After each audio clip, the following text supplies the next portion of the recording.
This is DJI's Mic Mini. It's a wireless microphone for your phone and your camera.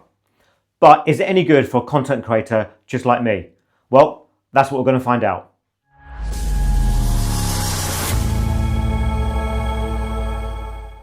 Welcome back for another video. Today we're going to be looking at the DJI Mic Mini.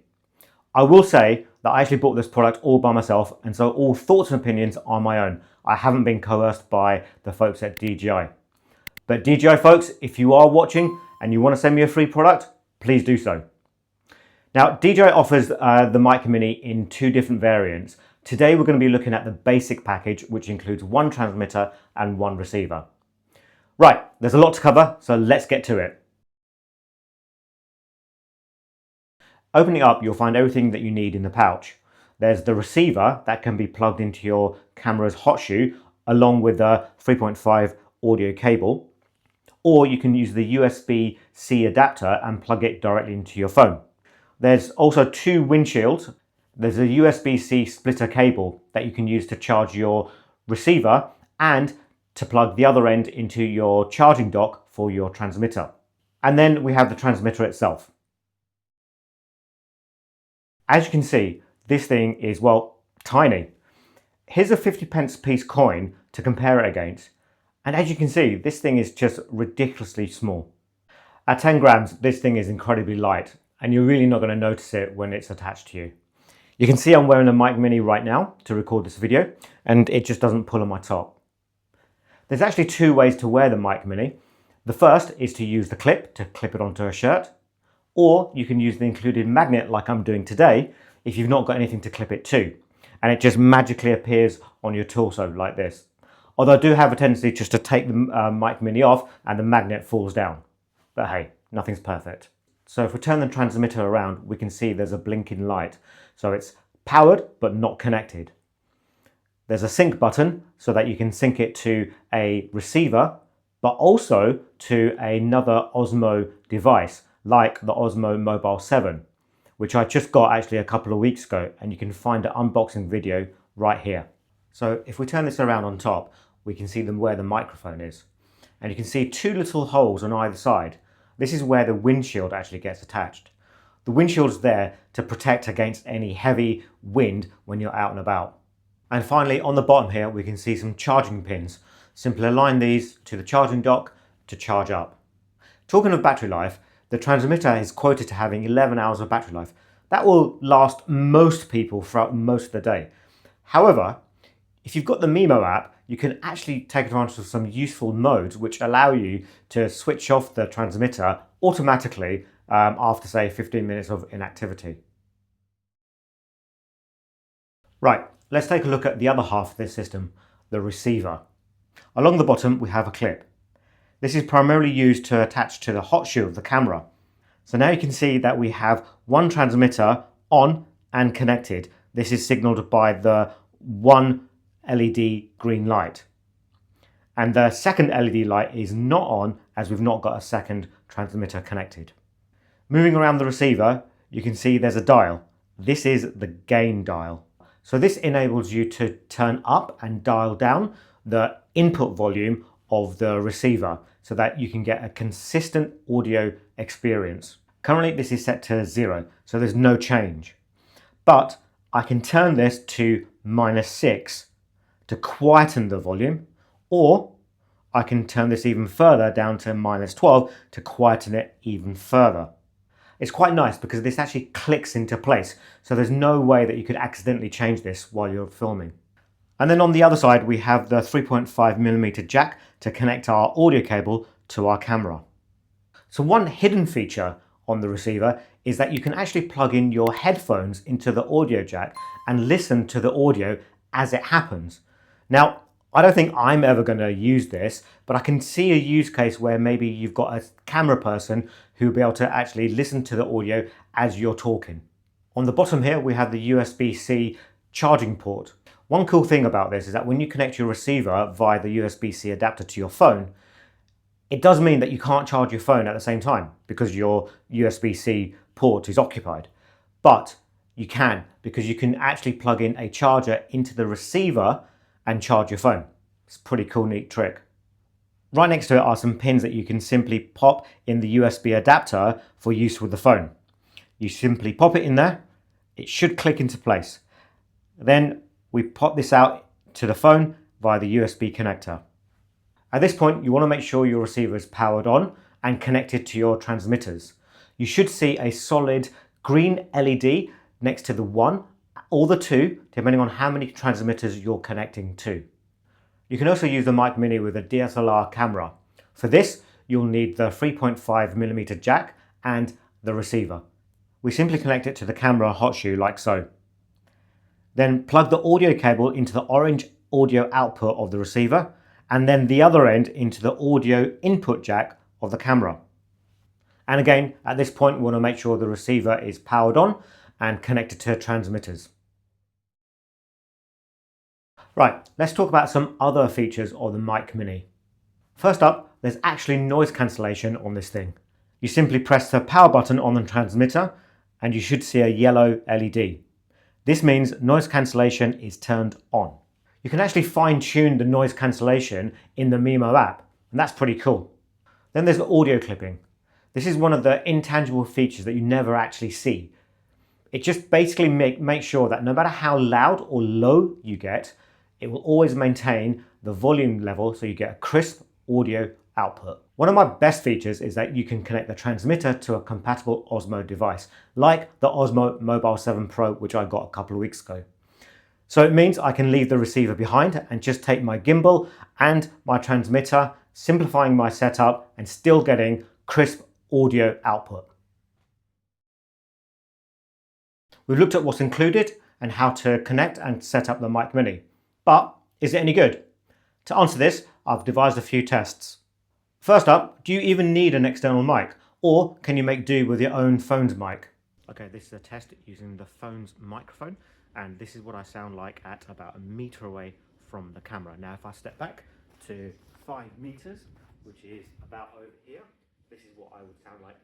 This is what I sound like about a meter away. Now, if I step back to the same place, about 5 meters, this is what I sound like at approximately 5 meters. To me, there's a big difference here. The phone just sounds too tinny, and the further you got away from the phone, the fainter it got. In addition, you can hear a lot of background noise. In contrast, the Mic Mini was clear and consistent no matter how far away I got. Okay, so an external mic is the way to go, but could you save yourself some money and buy the transmitter by itself and connect it using the Bluetooth connection? This is what I sound like at 1 meter away. And this is what I sound like at 5 meters away. This is what I sound like about a meter away. Now, if I step back to the same place, about 5 meters, this is what I sound like at approximately 5 meters. So Bluetooth is okay for short distances, but the further you go, you can start hearing some crackling and distortion in the audio. Whereas using the Mic Mini's transmitter and receiver together, there was no interference and it was just crystal clear no matter how far away I got. Okay, so we're sold on using the Mic Mini's transmitter and receiver together. But what's all this about the noise cancellation, and is it just a gimmick? This is what I sound like about a meter away. Now, if I step back to the same place, about 5 meters, this is what I sound like at approximately 5 meters. This is what I sound like at 1 meter. And this is what I sound like at 5 meters. To be honest, it was a fairly quiet day today and probably not the best conditions to do this test, but you can still make out some of the background noise like the birds chirping, and this was greatly reduced when I turned on noise cancellation. So to me, big thumbs up. Okay, so we're sold on using an external mic, but is a wireless mic the best way to go, and is it reliable over distances? This is a test at 1 meters. This is a test at 5 meters. This is what I sound like at 10 meters. This is what I sound like at 20 meters. This is what I sound like at approximately 50 meters. This is what I sound like at approximately 100 meters. DJI claims good transmission over 400 meters. Now, I didn't test this claim to its fullest potential, but I did test it over 100 meters and it worked flawlessly. But to be honest, I'm not even sure I can think of a use case where I'd want to be so far away from my video equipment. So again, big thumbs up. It wouldn't be right if I did a review without mentioning some drawbacks or niggles. First up, the slightly bulky receiver. Don't get me wrong, the receiver by itself is a neat small package, and when it's plugged into the camera it looks really slimline. But when it's plugged into the phone, it sticks out at 90 degrees and just looks a bit bulky and weird. It's no big deal, but it's something you might want to consider. Next up is the Bluetooth direct connection. This does work okay, but you do suffer from some slightly poorer audio quality. And in the test that we did earlier on, you can actually hear some scratches in the background as we got further away. So I anticipate if you're going to use Bluetooth, then you probably want to be 1 or 2 meters away from your camera. Overall, I love the design of the Mic Mini. You get exactly what you expect from such a small form factor. However, one of the things that I can't get my head around is the fact that DJI wanted to put such a shiny logo on the front of the transmitter. Now, this has the potential to catch the light and could potentially be off-putting within the shot, especially if your subject is moving around a lot, like me maybe. Now, I know, I get it, DJI wants to put its branding on its products, I get it, etc, etc, but come on DJI, the small things matter. The charging solution in the base package is not the best. You get a splitter cable, and while the transmitter sits in a nice dock, the receiver just plugs into the other part of the splitter cable. If I'm being perfectly honest, I'm getting a little bit of FOMO of the 2 transmitter package, because that includes a really nice charging case for all your equipment. I may end up actually getting that charging case, which you can get separately. Okay, let's take a look at the pricing, because it's not as simple as it first looks. First up, you could just buy one transmitter at £49. Go for this option if you only intend to use this over Bluetooth, but note, while audio is better than a phone mic, it's not great. Also, go for this option if you already have a compatible Osmo device that you can connect to. The next package up includes one transmitter and one receiver, and that retails for $79.99. With this, you'll get the best possible audio over long distances and have the option to use it with a phone and or a camera, and also connect it to your Osmo device if you have one. However, this package doesn't have the best charging solution, so you may want to buy the charging case for £45, bringing the total price of one transmitter and one receiver to £124.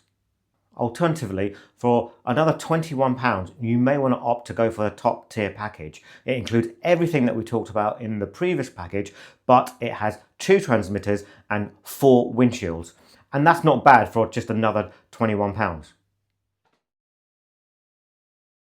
Overall, I love the design of this product. Both the transmitter and the receiver are super lightweight and really easy to use. Yes, the shiny logo on the transmitter can be a little bit annoying, and the receiver looks a little bit bulky on a phone. But you know what? These are minor niggles. The Bluetooth audio, while useful, isn't that great, and I really wouldn't recommend anyone to buy one if that's your only use case. However, using the receiver and the transmitter, the Mic Mini really does live up to its expectations. I tested it across 100 meters and the audio quality was flawless and really consistent. Honestly, this is a big tick for me. This thing is so easy to use. The transmitter and the receiver are already paired. All you've got to do is charge it, turn it on, and you're good to go. They also have all of the day-to-day controls on the actual hardware themselves, like noise cancellation and gain control. This is a great example of how an entry-level product has all the bells and whistles, but is also accessible to most. So should you get one? Well, admittingly, I haven't got anything to compare it to. But if you're a budding content creator just like me, you probably just don't want to be spending too much money on your gear initially. And whatever you do get, you want to make sure it just works.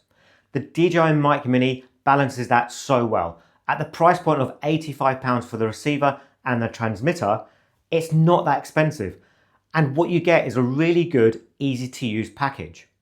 If you're looking for an external mic and want the flexibility of using it with a phone or a camera, you want great audio at long distances, you want to use it indoors and take it on the road, honestly, you can't go wrong with a DJI Mic Mini.